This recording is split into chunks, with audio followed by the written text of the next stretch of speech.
Bueno, como habíamos prometido anoche, continuamos con la presencia aquí del locutor Junior Morales, a quien agradecemos que haya regresado al programa para continuar con su inconclusa odisea, como lo narraba anoche. Junior, bienvenido nuevamente, es un placer tenerte en el programa. Mucho gusto, buenas noches para todos los televidentes.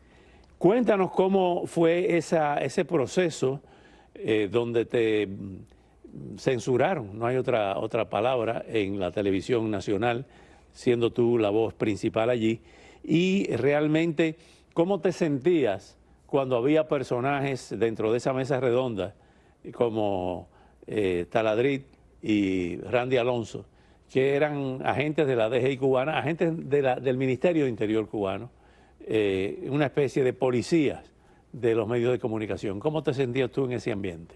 ¿Y cómo era ese ambiente para ti? Ese ambiente es rígido, esquemático, está todo controlado. Ya sabe que las informaciones bajan por la canalita, por la canal del Consejo de Estado, Partido Comunista de Cuba.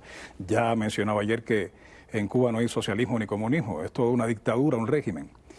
Pero cualquier error, cualquier cosa, aquello se llena de seguridad del Estado, todo está muy controlado allí y tú sientes la presión, porque todo responde a algo estatal, una política editorial, como ellos le dicen, y hay que respetar eso y de ahí no te puedes salir. Por ejemplo, yo recibo todas las noticias de mi equipo de producción, discutimos desde la mañana en un conference call, como se conoce aquí, una llamada telefónica temprano, porque estoy en la radio 4 horas, como tú sabes, y 1 hora aquí.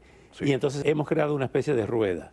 Ahora bien, aquí hay libertad total de ellos dar su opinión, de coordinar cómo vamos a hacer esto desde el punto de vista de producción, las imágenes, etcétera.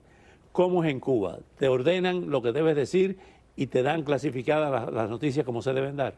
En Cuba no es un libreto derecho, fijo. En Cuba no hay derecho a réplica y no hay derecho a argumentar, contradecir, estar en desacuerdo. ¿De dónde vienen los libretos tuyos cuando venían a la televisión nacional? Los libretos se confeccionan en el sistema informativo, todo viene de la Agencia de Información Nacional, pero todo viene ya controlado por la seguridad del Estado. Cada cosa que se lee, cada cosa que se escribe, que lo redactan los periodistas. En Cuba no se hace periodismo, en Cuba todo es una orden que tienes que cumplir. Lo que tienes que decir es lo que está ahí, incluso cuando son capaces de decir que Cuba se puede comparar a los países desarrollados en la rama alimenticia. Eso lo leí yo en una noticia. ¿Lo leíste tú? Lo leí en un noticiero de Radio Taíno. ¿Se dan noticias de, por ejemplo, de feminicidios, de suicidios en Cuba? No se dan noticias de feminicidios ni de violencia. Toda la violencia que está sufriendo Cuba no la va a ver en el Noticiero Nacional de Televisión. Cuba es un paraíso según ellos y el mundo se está acabando. El resto del mundo está mal, Cuba no. ¿Cuándo entras tú en conflicto y cuándo entras en desgracia? ¿Te acusaron de agente de la CIA? Sí, yo soy pagado por la CIA. Vine aquí a cobrar retroactivo todo el dinero que me debe la CIA, después que yo denuncié tanto. Así que hay que ir creando ya con las conexiones, ¿no? Y entonces, bueno, yo protesté por la burla al pueblo. No es la primera vez que se burlan del pueblo con avestruz, tripas, gallinas decrépitas. Todo esto de seguirle prometiendo que va a haber un cambio, que va a mejorar, que Cuba el próximo año va a estar mejor y pasan todos los años y sigue el desastre, ¿no? La destrucción. Cuba es una ruina total, un infierno del que acabo de escapar.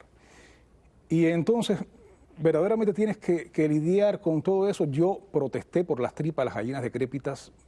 El ministro, aquel sobrino, había hablado de la mesa redonda sobre ello. La promoción mía salió ese día y todo en el programa y yo hice una publicación en Facebook hablando de que no se burlaran más del pueblo, que respetaran al pueblo cubano, que las tripas, las gallinas decrépitas, los restos, eso está en Google, se los comieran ellos. Cómanselo ustedes, basta ya de brindarle al pueblo el resto. ¿Dónde va a parar tanta carne? ¿A dónde va a parar tanta carne? Eso lo puse yo en la publicación. Al otro día me llama la productora y me dice, Junior, no vas a trabajar más en la mesa redonda.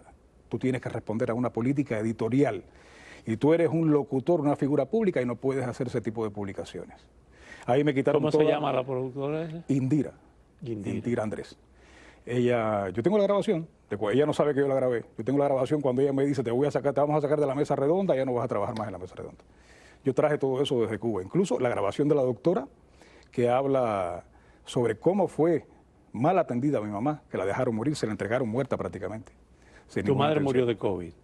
Ella estuvo en ese tiempo de caos, de colapso del COVID, pero fue desatendida totalmente. Ella fue recomendada, fíjate, por otra señora de la mesa redonda que me llama en un momento de desesperación, que iba a una directa en Facebook. Para los que no son cubanos, ¿qué es una directa? La directa es cuando tú haces una publicación en Facebook de manera directa y tú denuncias algo o comentas algo.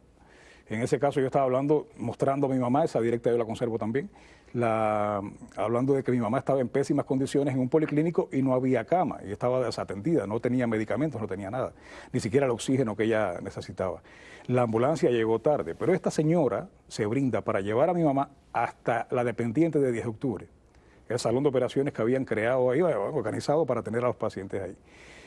Ya cuando logro hacer que encontraran una cama, yo dije, bueno, está recomendada por esta señora, ¿no? Pienso que tenga una buena atención. Ya no pude ver más a mi mamá. Pero la encuentro el penúltimo día antes de que falleciera con la misma bata de casa que ingresó. La bata de casa que yo le puse allá, antes de salir. Y es un choque muy fuerte para mí. Yo digo, esta mujer, a mi mamá no la bañaron, no la atendieron. Y la doctora me dio las quejas, me la entregaron sucia. No le pusieron el oxígeno necesario, ni siquiera los medicamentos que ella llevaba. Tuve que hacerle la intubación y ponerle otros medicamentos, pero ya me la entregaron sin pulmones, muerta prácticamente. Sucede todo eso de la publicación mía, me apartan de la programación en vivo, me quedé grabando desde la casa 2 programas musicales y carteleras, todo desde la casa, con el pito del bocadito al lado, y me interrumpía la grabación.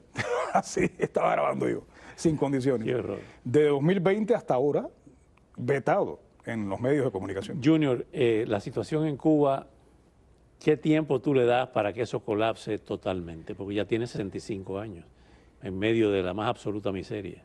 Ellos atacan cuando yo le digo al pueblo que se defienda, sobre todo ahora mencionan que ya me fui. No, porque ahora lo dice del otro lado, pero yo te lo dije allí también. Y entonces ahora atacan con que eso no va a pasar más. Pero ya hubo un 11 de julio y ustedes no lo esperaban. Y fue de manera espontánea, natural, que ese pueblo salió. Ellos dicen que eso no va a pasar más, que no se va a para repetir. ellos no va a pasar más, claro, crean un código penal infame amenazando a ese pueblo. Fíjate que ya ellos buscan todo el espacio posible para amenazar a ese pueblo. Ahora mismo Raúl, cuando sale y dice que se van a tomar medidas, que hay que resistir y que los militares lo van a defender. ¿Ya empezaste a trabajar aquí en los medios o todavía? Todavía. Bueno, eso viene pronto. Sería una buena bofetada, después de haberme quitado el micrófono. Pero esto está lleno de micrófonos aquí, por suerte. Sí. Qué bueno. Junior, vamos a mantener esta relación. Sabes que donde quiera que yo esté, tienen las puertas abiertas. Gracias, un placer. ¿Okay? Gracias por venir. Al regresar, seguimos con Cuba, pero ahora con el tema del narcotráfico. Antes de la pausa, los dejamos con el conflicto de la violencia que se agudiza en Ecuador. Ahora con el asesinato del fiscal que estaba investigando los casos de corrupción y la toma del canal de televisión por parte de los narcotraficantes. El asesinato de un fiscal en Ecuador, lo primero que trascendió fue que un conductor había sido asesinado cuando circulaba por una avenida en la zona norte de Guayaquil. Iba a bordo de un vehículo blanco cuando sujetos desconocidos le dispararon. Luego trascendió que la víctima es el fiscal César Suárez, según consignan los medios locales, entre ellos el diario El Universo, el más importante de esa ciudad, y consigna también que entre los trabajos que había realizado este fiscal, había llevado adelante varias investigaciones referentes a causas de narcotráfico y estaba en la investigación de la irrupción del grupo armado en las instalaciones de TC Televisión. Repetimos, mataron a un fiscal en Guayaquil, en Ecuador, un país en el cual el presidente ha declarado el conflicto armado interno por el avance del narcotráfico. León, usted